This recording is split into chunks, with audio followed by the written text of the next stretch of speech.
you're still watching Technoholik. Now that we've given you a really fancy projector, let's take that setup one step further and add a media player to it. Gone are the days of those ugly DVD players. Convergence is the name of the game now. So get all of your media in one place and just press play.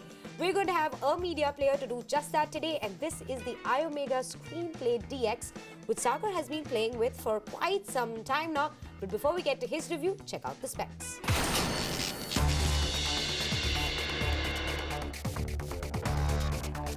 The iOmega ScreenPlay DX HD is a cube-shaped media player, compact and has a style of its own. With up to 2 terabytes of storage, you can keep your entire digital collection all in one place to enjoy anytime. The player also directly linked to many popular internet sites and access videos, movies, photos and music, and enjoy it all in your own large screen TV in full 1080p high definition.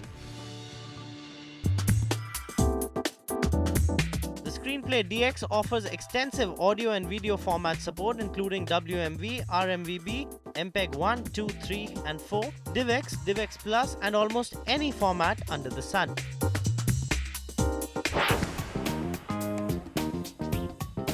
For access to the internet, it comes along with a Wi-Fi adapter and a full QWERTY keypad remote. iOmega ScreenPlay DX HD comes at a price tag of Rs 16,000. Okay, so those are the specs of the iOmega ScreenPlay DX. Sagar, let's get straight to the review.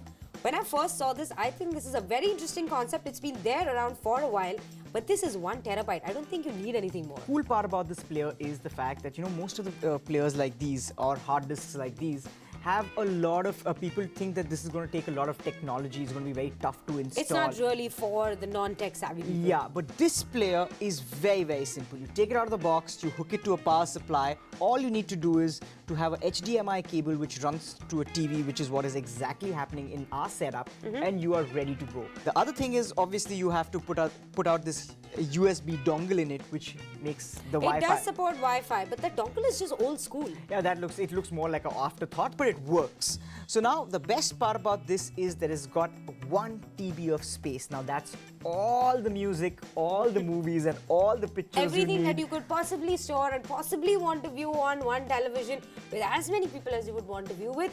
Make your folders and dump it all in there. All in there. So well, that really works. And well, this is also something which you can access by a laptop. You just have to install one driver CD. It detects it over the Wi-Fi and you can dump your stuff. Oh, so that is very good. Another thing it can also take is that it has got 2 USB ports. Now if one USB port has been taken by the USB dongle, there's enough space for another USB to slot in and you can transfer all your content from there. And this also does USB to direct hard drive copy. Yes, it does that. So that is very, very good. Although I have a bad thing over there, the fact that, well, when you copy that, it takes a lot of time and it's not very easy to do so. Seems like a pretty easy interface to use. No problem there. So basically the interface is fairly simple. All you've got is movies. So well, you can play movies through here. You've got a lot of options over here. One is your local drive, which is where I think all of you should be accessing your media from because it makes it much faster. Well, you also have share folders. You also have another media server if you want to borrow stuff from.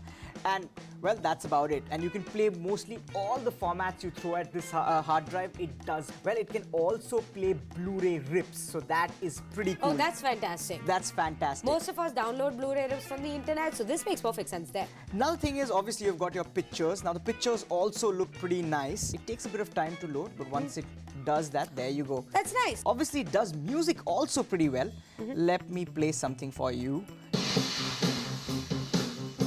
Not bad at all. It's not bad. I mean, it delivers pretty good, but what's the best thing about this player? I'm going to get to that, and that is obviously the video. Now, let's take a look at a nice video file, which is high definition 1080p. Let's go to the local drive.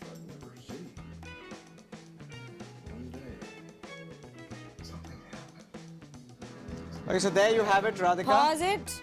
I'm sold on the picture quality. It supports a whole lot of formats is what got me sold on it. Well, if you do not have a smart TV, well, this is what you can do because once you've connected it to the internet, Well, basically this can actually get you anything from YouTube to Flickr. You can surf, it has its own browser which collects videos. This thing actually makes your TV also smart, so you can watch your YouTube in large screen format. Since the time YouTube has started HD, why not? We have come to that time when all of us, since there are so many people in a family, all of them are having their own personal laptops, everybody's downloading mini series, movies, you name it.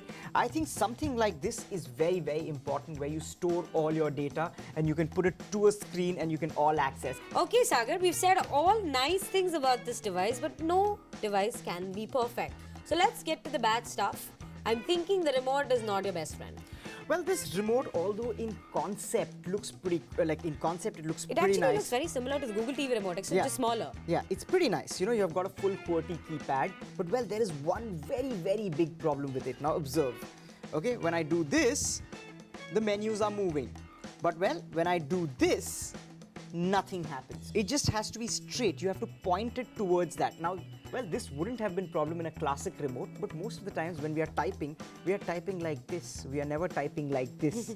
And that makes it really, really weird. So that is one very big downer for me. The other big downer is the fact that when you put in a USB drive, to copy the information takes a bit of time. But to sum up this review, I would say, well, if you don't have one, this is a very, very good one. 16,000 rupees is the price. 16,000 bucks MRP for the 1 TB. But well, if you can put a nice bargain, you can get a 2 TB for 16,000 bucks. I know somebody who did. So, well, I think this is essential. This is a must-have in every house. But you mentioned earlier that if you're someone who has a PS3 or an Xbox or any one of those consoles, this is not really a buy for them. The size, I mean, the hard disk size really tips it in its favor. You can't get 1 terabyte on the PS. You can't get. I mean, when they do give it, I would love it. But right now, my PlayStation 3 just about has close to 200 GB and the other ones are nearing about 300 GB. But 1 TB is something really special. And for all your media needs, this really kills it.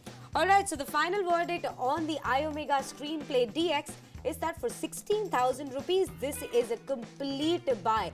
We love this gadget purely because of the fact that if you're someone who likes to watch a whole lot of movies with your friends and family, this is the device to have. Just put all your media into one place, connected via USB, connect that power, and you're ready to go. It's an easy device to use, which means you're going to have a lot of fun at your next movie night. Up ahead on Technoholik, the best home theatre systems in the business.